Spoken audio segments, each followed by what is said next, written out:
Bonjour à toutes et à tous et bienvenue dans dans ce nouvelle vidéo où nous allons parler de Flutterflow et notamment des layouts.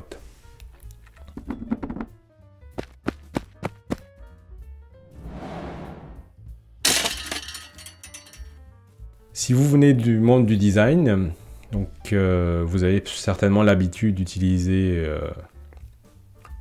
un éditeur d'images. Et dans un éditeur d'images, ce que vous faites généralement, c'est que vous sélectionnez un menu dans lequel vous allez sélectionner une forme et que vous allez cliquer et glisser pour le mettre dans l'écran, pour le mettre au bon endroit. Ça aurait été génial si avec Flutterflow c'était aussi le cas, c'est-à-dire que un élément, vous allez pouvoir le positionner à n'importe quel endroit. Malheureusement, c'est pas le cas. Pour bien positionner vos éléments, vous allez vous baser en fait sur des widgets, dont entre autres le widget row et le widget colonne. Donc maintenant, je pense que si vous avez vu tous mes vidéos d'avant, vous savez que dans Flutterflow, tout est widget. Donc, à l'aide des widgets de layout, notamment le row et le colonne, vous allez pouvoir disposer en fait les éléments de votre application au bon endroit. Donc généralement une application, une page, un écran d'application dans Flutterflow, il est composé, c'est une arborescence, hein, comme vous voyez à l'image là, c'est une arborescence de widgets. Donc vous avez une widget principale dans laquelle vous avez un widget row. Et dans ce widget row là, vous allez avoir n widget colonnes. Donc là, par exemple, on a 3 widgets colonnes. Et chaque widget colonne, eux aussi, comporte des sous-widgets. Comme ici, par exemple, chaque colonne contient 3 sous-widgets. Donc, quels sont les widgets de layout? Donc j'ai mis en rouge les widgets les plus utilisés, donc c'est ceux auxquels vous aurez affaire le plus souvent. Donc, notamment il y a le conteneur, il y a le row, la colonne, la stack aussi, les list view et les grid view. En secondaire, vous aurez ceux qui sont entourés de vert, donc il y a le expandable, comme le film, oui, et le spacer. Le divider, le vertical divider, le card, le swappable stack, le flippable card, et en quatrième position, les tab bar, page view, et les wrap et les staggered view. Et enfin, il y a le form validation. Donc nous, on va passer en revue chacune de ces éléments de layout là, dans les minutes qui suivent. Donc il y a tout d'abord le conteneur. Donc le conteneur, en fait, c'est un élément qui, en lui-même, ne représente pas quelque chose de concret, mais qui a la particularité de pouvoir être mis en forme. Quand je dis mis en forme, en fait, on peut lui donner une taille, une couleur. Par exemple, à l'écran, vous voyez en fait deux conteneurs, dont un carré, qui a une couleur dégradée, qui va du bleu jusqu'au vert, et un autre conteneur qui, lui, a une forme ronde avec une couleur rouge. Donc le conteneur, comme je disais, il n'a pas de... il sert surtout à mettre en forme le fond de votre écran, en fait. Le fond de votre élément, mais ou à remplir le contenu de votre écran, mais en soi, il ne représente pas quelque chose de concret. Le row et la colonne, donc j'en ai beaucoup parlé au début de cette vidéo. Le row et la colonne, il va vous permettre d'organiser les éléments de l'écran de votre application en ligne et en colonne. Donc par exemple, dans cette copie d'écran, vous voyez qu'il y a 3 lignes et une colonne. Donc elle vous permet de disposer vos éléments de manière égale et de manière uniforme. La stack, lui, c'est un widget qui est un peu particulier parce que il va vous permettre d'empiler des éléments les uns par-dessus les autres. Là, par exemple, on a le grand carré en orange qui se trouve tout en bas, et par-dessus, on a le carré bleu, et par-dessus le carré bleu, on a le carré vert, et enfin, on a le cercle qui est plutôt rose, mais moi j'ai mis rouge. Donc, il va vous permettre de superposer des widgets les uns par-dessus les autres. Les list view et les grid view.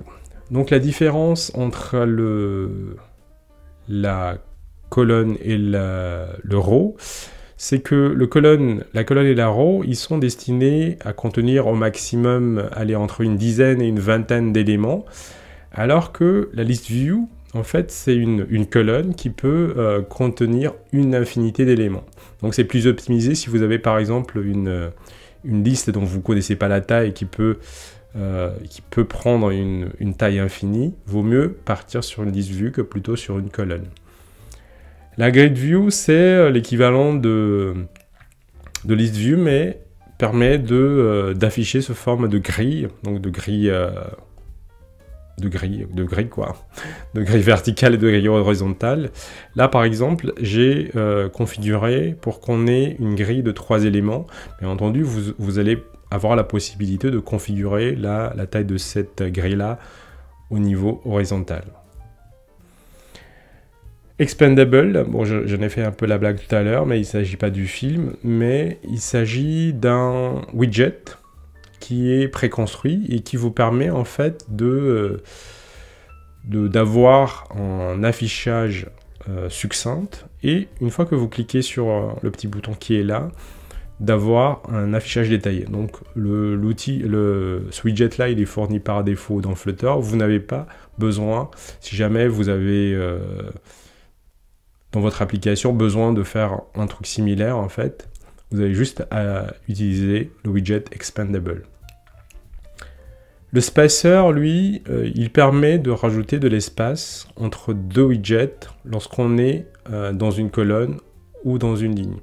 Là, sur l'exemple, j'ai pris l'exemple d'une ligne, et comme je ne savais pas quoi mettre entre ces deux widgets-là, le spacer, lui, va prendre tout l'espace disponible, et donc de séparer plus facilement deux widgets entre elles. Le wrap et le staggered view, donc je les ai mis ensemble parce que ils ont la particularité en fait de mettre les éléments les uns à la suite des autres, même s'ils n'ont aucun rapport entre eux. Je ne sais pas si vous vous souvenez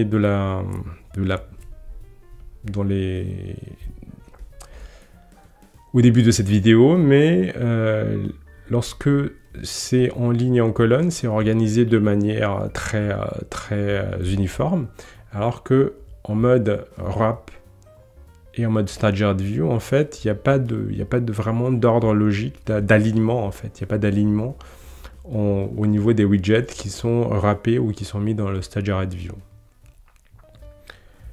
Le flippable cart, lui, il est surtout adapté dans le cas où on veut avoir un affichage frontal et en fait c'est comme si vous avez une carte à retourner, quoi.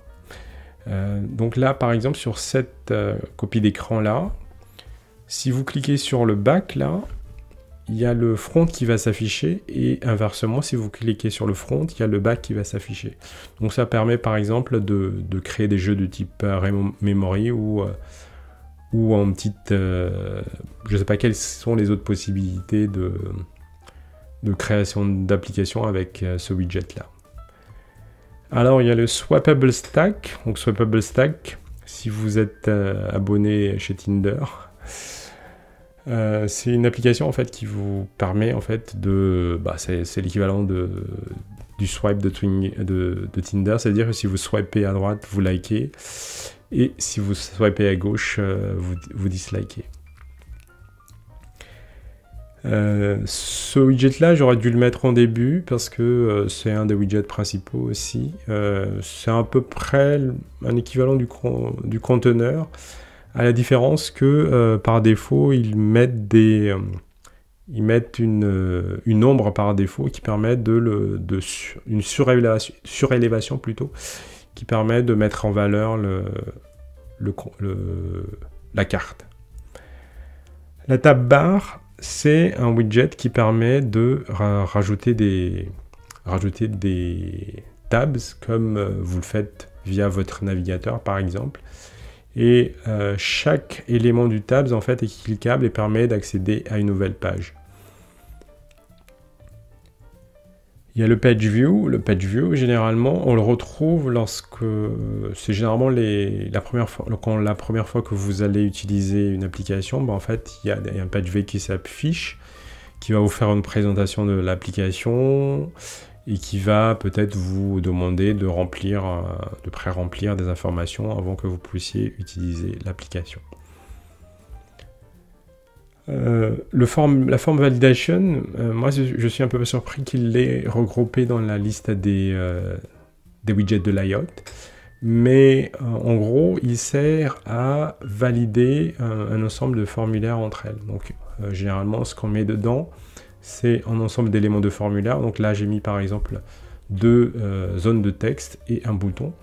Et grâce au form validation, en fait, je peux rajouter de la validation automatique dans ce formulaire-là. La question à se poser quand on choisit, en fait, c'est quel widget je dois choisir en fait pour créer mon application. Donc la première question, est-ce que je dois mettre en forme mon widget ou pas? Donc si la réponse est oui, donc vous allez utiliser un conteneur. Quand je dis mettre en forme, c'est ajouter de la couleur, modifier la taille, etc., etc. Sinon, la deuxième question à se poser, c'est est-ce que j'ai beaucoup de widgets ou pas, beaucoup de widgets ou pas qui est inclus dans mon widget. Si vous en avez beaucoup, si vous en avez peu, vous allez utiliser le row ou la colonne. Sinon, vous allez plutôt utiliser un grid view